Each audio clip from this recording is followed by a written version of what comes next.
Dear students, today we will discuss Coulomb law। जैसा कि आपको पता है कि हम ये पढ़ चुके हैं कि दो किस्म के चार्जेस है, पॉजिटिव चार्जेस और नेगेटिव चार्जेस। और आपको ये भी पता है कि same charges repel each other and opposite charges attract each other. अब जब दो चार्जेस एक दूसरे पे मतलब एक दूसरे को अट्रैक्ट करते हैं या रिपेल करते हैं तो वो एक दूसरे पे फोर्स लगाते हैं।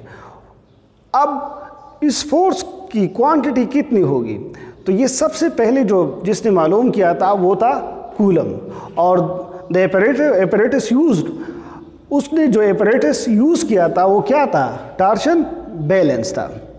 अब फिर उसने जितनी भी मतलब उसने सीरीज़ ऑफ एक्सपेरिमेंट की कि मतलब चार्जेस की एक दूसरे पे जो फोर्स लगाते हैं उसको मालूम करने के लिए, और फिर उसने उसको एक लॉ की शक्ल में पेश किया। उस लॉ को हम क्या कहते हैं, कूलम्स लॉ कहते हैं।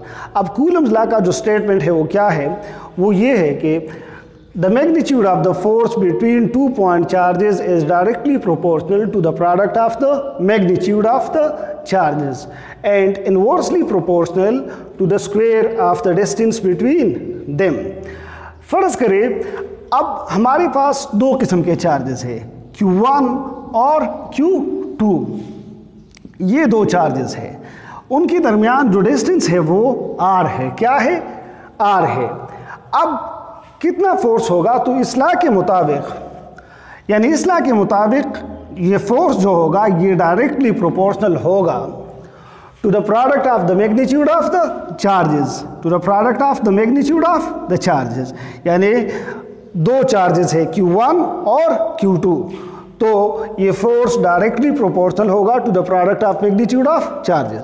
आपको पता है कि डायरेक्टली प्रोपोर्शनल का मतलब ये होता है जब एक क्वांटिटी ज़्यादा होती है तो दूसरी क्वांटिटी भी ज़्यादा होगी, अगर एक कम होगी तो दूसरी भी कम होगी।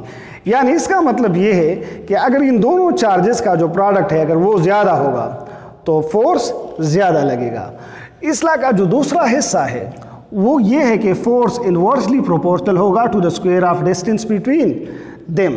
यानी ये जो चार्जेस है अगर इन दोनों के दरमियान डिस्टेंस ज़्यादा होगी तो फोर्स कम लगेगा, अगर इन दोनों चार्जेस के दरमियान डिस्टेंस कम होगी तो फोर्स ज़्यादा लगेगा।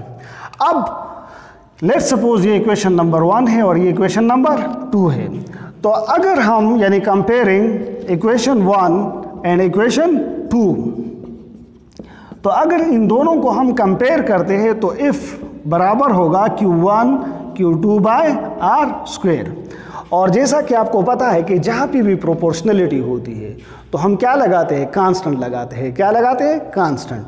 तो यहाँ पे F is equal to K Q1 Q2 by R square. यहाँ पे K क्या है, कांस्टेंट ऑफ प्रोपोर्शनलिटी है। अब और उसकी जो वैल्यू है वो डिपेंड करती है system of unit used and the medium between the charges. यानी K की जो वैल्यू है वो डिपेंड करती है किस चीज़ पे, सिस्टम ऑफ यूनिट यूज्ड।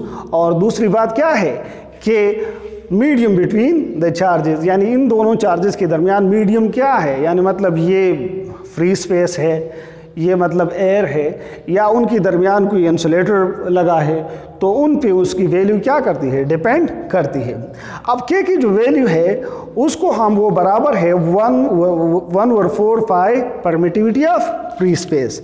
यानी अगर हमारे पास यहाँ पे दोनों चार्जेस के दरमियान स्पेस मतलब फ्री स्पेस हो तो फिर हम K की वैल्यू लिखेंगे 1/4 परमिटिविटी ऑफ फ्री स्पेस। और फिर K की वैल्यू क्या आती है, 9.0 multiply by 10 power 9 newton metre square per coulomb square. यानी ये जो वाला है एप्सिलॉन नॉट को या परमिटिविटी ऑफ फ्री स्पेस, ये क्या है हमारे पास, परमिटिविटी ऑफ फ्री स्पेस। तो उस हालत में इसको हम इस तरह लिखेंगे K is equal to 1/4 permittivity of free space Q1 Q2 by R square. तो इसी वजह से यानी आपको पता है कि ये जो सब वैल्यू है, यानी पाई की वैल्यू क्या है, कांस्टेंट है, permittivity of free space constant है। अगर हमें Q1 Q2 और इन दोनों चार्जेस के दरमियान डिस्टेंस मालूम हो तो हम फोर्स को क्या कर सकते हैं, मालूम कर सकते हैं। तो इस लॉ को हम क्या, कौन सी लॉ के इस लॉ को हम कूलम्स लॉ कहते हैं। लेकिन दो तीन चीज़ों का ख्याल आप लोगों ने रखना होगा।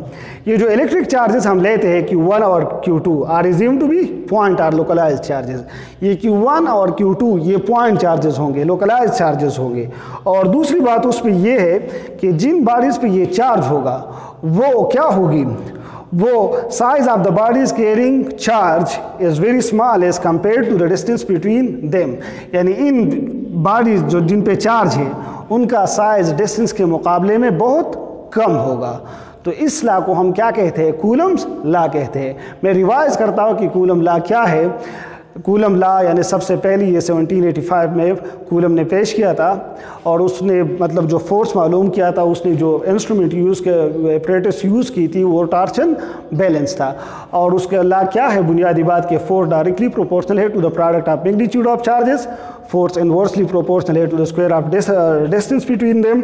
और फिर इन दोनों को हम कंबाइन करते हैं तो हमारे पास आएगा F is equal to K Q1 Q2 by R square. और K के बारे में हमने ये पढ़ा कि K क्या है, कांस्टेंट ऑफ प्रोपोर्शनलिटी है। और उसकी वैल्यू क्या है, जब फ्री स्पेस हो यानी मतलब चार्जेस के दरमियान जब मीडियम क्या हो, मतलब जब वो फ्री स्पेस होगा तो फिर 9.0 multiply by 10⁹ newton metre square per coulomb square. आपको पता है अगर हमें अगर इसकी वैल्यू मालूम हो, Q1 की वैल्यू मालूम हो, Q2 की वैल्यू मालूम हो, R की वैल्यू मालूम हो, तो हम फोर्स को मालूम कर सकते हैं। एक और चीज़ आप लोगों ने जहन में ये रखना होगा कि अगर हमारे पास लाइक चार्जेस होंगे, फ़र्ज़ करें पॉजिटिव और पॉजिटिव चार्जेस है, तो उसका जो प्रोडक्ट है वो पॉजिटिव होगा। अगर नेगेटिव और नेगेटिव चार्जेस है तो प्रोडक्ट क्या होगा, पॉजिटिव होगा। यानी लाइक चार्जेस का जो प्रोडक्ट है वो पॉजिटिव होगा। लेकिन फोर्स रिपल्सिव फोर्स होगा। फोर्स क्या होगा, रिपल्सिव फोर्स होगा।